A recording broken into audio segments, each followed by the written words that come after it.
4월 28일 의왕우리교회 새벽 예배에 함께 하시는 모든 성도님들을 이 시간 환영하고 축복합니다. 이 아침에 우리가 함께 나눌 말씀은 출애굽기 13장 1절에서 22절까지 말씀입니다. 우리 17절에서 22절까지만 함께 읽도록 하겠습니다. 바로가 백성을 보낸 후에 블레셋 사람의 땅의 길은 가까울지라도 하나님이 그들을 그 길로 인도하지 아니하셨으니 이는 하나님이 말씀하시기를 이 백성이 전쟁을 하게 되면 마음을 돌이켜 애굽으로 돌아갈까 하셨음이라.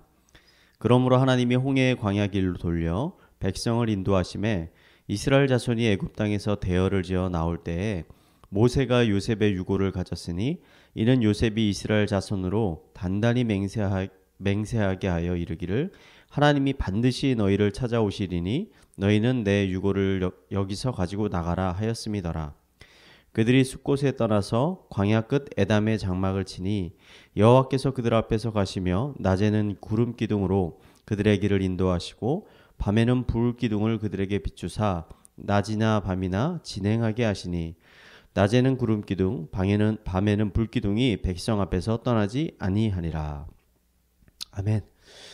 오늘은 10번째 재앙 후 이스라엘 백성들이 애굽을 떠나서 가나안 땅을 향해 가는 여정의 첫 부분을 살펴보려고 합니다. 10번째 재앙으로 인해 자신의 큰아들을 잃은 바로는 결국 모세의 요청에 따라 애굽 땅에 있는 모든 이스라엘 백성들과 그들이 가지고 있던 모든 가축들을 애굽에서 내보내 주었습니다. 말씀을 보면 이스라엘 백성들이 나올 때 하나님의 큰 은혜를 입어서 애굽 사람들에게 큰 폐물들을 얻게 되었다고도 기록되어 있습니다. 아마 이스라엘 백성들이 애굽에 계속 남아있으면 지금보다 더 큰 재앙이 일어날까봐 이것을 두려워한 애굽 사람들이 이스라엘 백성들을 빨리 애굽에서 내보내기 위해서 이스라엘 백성들이 요구하는 모든 것들을 다 들어주었을 것이라는 생각이 듭니다. 수많은 가축들과 큰 재물까지 얻게 된 이스라엘 백성들은 큰 기쁨과 기대감에 차서 애굽 땅을 나오게 됐습니다. 애굽에서 나온 이스라엘 백성들의 최종적인 목적지는 약속의 땅 가나안이었습니다. 당시 애굽에서 가나안으로 가는 가장 편안하고 좋은 길은 지중해를 끼고 있는 무역로를 따라서 북쪽으로 올라가는 것이었습니다. 그런데 오늘 말씀을 보니까 하나님은 이스라엘 백성들을 그 길로 인도하지 않으시고 우측에 있는 험난한 광야, 홍해의 광야길로 인도하셨습니다. 17절에는 그 이유를 지중해의 길이 가까울지라도 그곳은 블레셋 사람들의 땅이었기 때문이라고 말씀하고 있습니다. 우리가 교회에서 사울과 다윗 왕의 이야기들을 듣다 보면 블레셋이라는 이름도 많이 들어보게 되었을 것입니다. 블레셋은 본래 가나안 족속이 아니었습니다. 그들은 원래 그리스에서 이주해온 이방 민족이었습니다. 블레셋은 구약 성경에서 이스라엘을 위협하는 민족으로 자주 등장합니다. 블레셋은 백성의 숫자는 많지 않지만 무기 문명이 매우 발달한 나라였기 때문에 매우 강력한 군사력을 가지고 있었습니다. 그래서 그 당시 애굽을 옆에 두고도 중동 지역에서 가장 중요한 무역로였던 그 지역을 차지하고 있었던 것입니다. 하나님은 이스라엘 백성들이 애굽을 떠나 그곳을 지나게 될 때 그 민족을 만나면 그들과 반드시 전쟁을 하게 될 것을 알고 계셨습니다. 그래서 백성을 지중해 길이 아닌 광야길로 인도하셨습니다. 왜냐하면 백성들이 블레셋과의 전쟁을 해서 지게 되면 가나안 땅으로 가는 것을 포기하고 다시 두려운 마음이 들어서 애굽으로 돌아가고자 하는 마음을 먹을 수 있기 때문입니다. 저는 이 말씀을 읽으면서 하나님은 정말 우리의 인생에 있어서 최고의 인도자라는 사실을 발견하게 되었습니다. 하나님께서 우리의 삶의 최고의 인도자인 첫 번째 이유는 백성들로 하여금 이기지 못할 싸움을 싸우지 않게 하시기 때문입니다. 하나님은 17절 말씀과 같이 하나님은 백성들을 블레셋이 있는 지중해 길이 아닌 광야길로 가게 하셨습니다. 왜냐하면 온갖 최신식 무기로 무장한 전문적인 그 블레셋 군대와 400년 동안 노예 생활을 하면서 벽돌이나 굽던 노예들이 싸우면 그 결과가 어떻게 될지는 너무나 뻔하기 때문입니다. 하나님은 이스라엘 백성들이 아직 준비가 되지 않은 것을 알고 계셨습니다. 아직 전쟁할 때가 아님을 알고 계셨던 것입니다. 그래서 그 싸움을 피하게 하셨습니다. 이것은 신약에 있는 말씀과 정확히 매칭이 됩니다. 고린도전서 10장 13절은 이렇게 말합니다. 사람이 감당할 시험 밖에는 너희가 당한 것이 없나니 오직 하나님은 미쁘사 너희가 감당하지 못할 시험 당함을 허락하지 아니하시고 시험 당할 쯤에 또한 피할 길을 내사 너희로 능히 감당하게 하시느니라. 하나님은 우리 각자가 가진 연약함과 상황을 잘 알고 계시는 분이십니다. 하나님은 우리가 할 수 없는 일을 무작정 강요하시는 분이 아니십니다. 그분은 환난과 시험 가운데 피할 길을 주시는 구원의 하나님이십니다. 하나님께서 우리의 삶의 최고의 인도자인 두 번째 이유는 하나님께서는 백성들과 늘 함께하고 계시기 때문입니다. 21절, 22절 말씀을 보면 하나님께서는 광야에서 낮에는 구름 기둥으로 밤에는 불 기둥으로 백성들을 인도하고 또 그들과 동행해 주셨습니다. 이것은 단순히 길을 인도하는 것뿐만 아니라 온갖 어려움 가운데서 백성들을 보호해 주고 계신다라는 의미입니다. 구름 기둥과 불 기둥은 백성들이 광야에서 어디로 가야 할지를 가르쳐주는 지도와 나침판과 같은 역할을 하였습니다. 뿐만 아니라 낮에는 구름 기둥으로 이 사막의 더위를 막아주었고 밤에는 불 기둥으로 매서운 추위로부터 백성들을 보호하여 주었습니다. 이것은 우리가 앞으로 우리가 싸울 전쟁에서 우리 혼자만의 힘으로 싸우는 전쟁이 되는 것이 아니라 하나님께서 우리를 도우신다라는 사실을 우리에게 가르쳐주고 있는 것입니다. 이 말씀이 제게는 매우 큰 위로가 됩니다.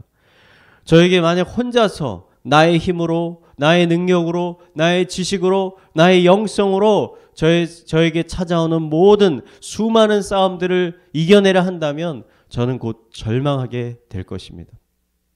하지만 하나님은 전쟁 가운데 우리를 홀로 두지 않으십니다.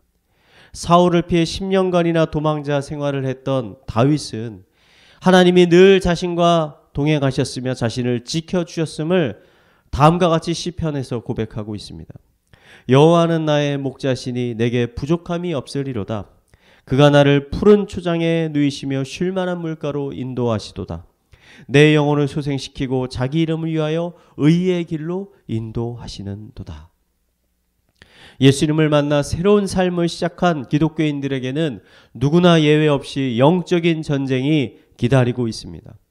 하지만 이 전쟁이 왔을 때 너무나 염려하거나 두려워하지 마시기 바랍니다. 하나님은 우리에게 닥칠 전쟁이 무엇인지 이미 알고 계십니다. 그리고 패배할 전쟁에 우리를 내보내지 않으십니다.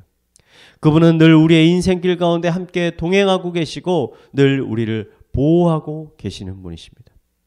우리에게 필요한 것은 하루하루 우리를 인도하시고 보호하시는 구름 기둥, 불 기둥 되시는 그 하나님을 따라 살아가는 것입니다. 오늘 하루도 하나님의 인도하심에 따라 그 약속의 땅, 천국을 향해 굳세게 걸어가시는 성도님들이 되시기를 마지막으로 축원드리겠습니다. 이 시간 우리 말씀을 묵상하며 기도하도록 하겠습니다. 하나님, 우리의 삶 가운데는 너무나 많은 문제들과 시험들이 있습니다. 우리의 능력으로는 이 문제들과 시험들을 다 헤쳐나갈 수가 없습니다. 하나님께서는 우리의 삶의 최고의 인도자가 되심을 믿습니다. 광야에서 이스라엘 백성들을 구름 기둥과 불 기둥으로 인도하셨던 것처럼 우리의 삶을 인도하고 보호하여 주시옵소서. 우리 이러한 기도 제목을 가지고 함께 기도하도록 하겠습니다. 기도하시겠습니다. 하나님 아버지, 우리는 연약합니다. 우리는 나약합니다. 우리는 시험에 늘 넘어지고 쓰러지고 맙니다. 오늘 하루도 수많은 문제들과 시험들과 유혹들이 우리를 찾아오고 있습니다. 영적 전쟁이 기다리고 있습니다. 아버지, 그 싸움 가운데서 우리를 홀로 두지 마시고 아버지, 우리를 인도하여 주시고 우리를 보호하여 주시고 우리를 위해 싸워 주시옵소서. 우리가 그 전쟁에 나아가 승리할 수 있는 힘을 주님께서 허락하여 주시옵소서. 우리에게 지혜를 허락하여 주셔서 패배할 전쟁에 나아가지 않도록 하여 주시고 우리가 살아가야 될 길, 승리할 수 있는 길들을 발견하여 나아갈 수 있는 지혜들을 우리에게 허락하여 주시옵소서. 우리 이어서 교회를 위해서 기도하겠습니다. 오늘은 청년부를 위해서 기도하겠습니다. 코로나 가운데서도 대학생들이 학업을 충실하게 할 수 있도록 하나님 인도하여 주시옵소서. 청년들에게 필요한 일자리들을 잘 허락하여 주시옵소서. 그들이 청년의 때에 창조주를 기억하며 늘 하나님을 의지하며 살아가도록 하여 주시옵소서. 이 시간 우리 청년들을 위해서 한마음으로 기도하도록 하겠습니다. 기도하시겠습니다. 하나님 아버지 우리의 청년들을 주님 보호하여 주시고 인도하여 주시고 축복하여 주시옵소서. 코로나로 인하여 학업이 쉽지 않습니다. 대학을 갔으나 공부하는 것이 쉽지가 않습니다. 하나님 아버지 그들에게 지혜를 주시고 그들에게 담대한 마음을 주셔서 이 가운데서도 흔들리지 않고 공부할 수 있도록 주님께서 인도하여 주시옵소서. 아버지 코로나로 인하여 취업이 너무나 어려운 상황 가운데 있습니다. 하나님 취업을 잘할 수 있도록 아버지 그들에게 필요한 일자리들을 주님께서 허락하여 주시옵소서. 아버지 이 모든 일 가운데 그들이 창조자이신 하나님을 기억하며 아버지 하나님을 의지하며 하나님을 알아가며 하나님을 붙들며 나아가는 청년들 될 수 있도록 주님께서 인도하여 주시옵소서. 우리 마지막으로 가정과 사회와 개인의 기도 제목을 가지고 함께 기도하도록 하겠습니다. 기도하시겠습니다. 하나님 아버지 전능하신 하나님 아버지 하나님의 그 자비로우신가 은혜가 아버지 평안함이 아버지 우리의 가정 가운데 충만하게 부어지기를 원합니다. 아버지 우리의 가정 가운데 아버지 영적 전쟁에서 승리할 수 있도록 인도하여 주시고 우리 가정이 하루하루 하나님의 귀한 아버지 믿음의 가정으로 세워져 갈 수 있도록 주님께서 인도하여 주시옵소서. 승리케 하여 주시옵소서.